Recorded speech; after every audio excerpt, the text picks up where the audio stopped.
तब बिल्कुल मत करी। पवन मौत के टाल सकेला, लेकिन अपने ही भोला चाचा की बात कब्बो नहीं टाल सकत।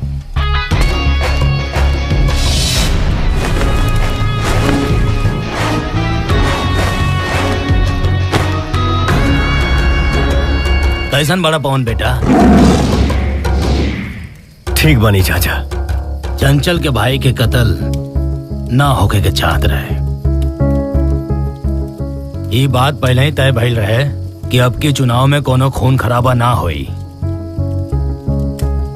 आपसी दुश्मनी के हम समाप्त करब, ये बात पे हमने के समझौता भी भई रहे। चाचा, दुश्मनी निभावे के टाइम के कराबा। यहाँ तो मोहब्बत कैले भी जमाना हो गइल बा। दुश्मनी में ही तुमने मेरे भाई को मार दिया, वरना चंचल की जगह आज भैया बैठे होते यहाँ पे। यकीन रख, हमरा पे भी और हमरा मोहब्बत पे भी। हम ना मर ले तोरा भाई के। चेहरे पे मासूमियत और पीठ पीछे आग बरसाने में माहिर है तू। गिरगिट की तरह रंग बदलना तो कोई तुमसे सीखे। रंग तो थोरो बदल गइल बा अब।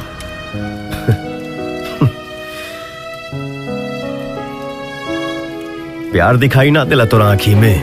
भाई मरा है मेरा, लाश देखी है मैंने।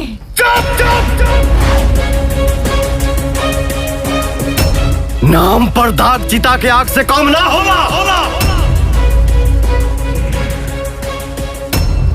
मन तो करता है कि अभी तुम्हें ठोक दूं। बस करा जा, यहाँ कोनो खून खराबा ना होई। सरपंच चाचा, आज तो आपने हमें रोक लिया, मगर हमारे यहाँ खून का बदला खून से लिया जाता है। अब क्या उखाड़ लोगे तुम हमसे बगावत करके? हम तो बर्बाद हो चुके हैं तुमसे मोहब्बत करके।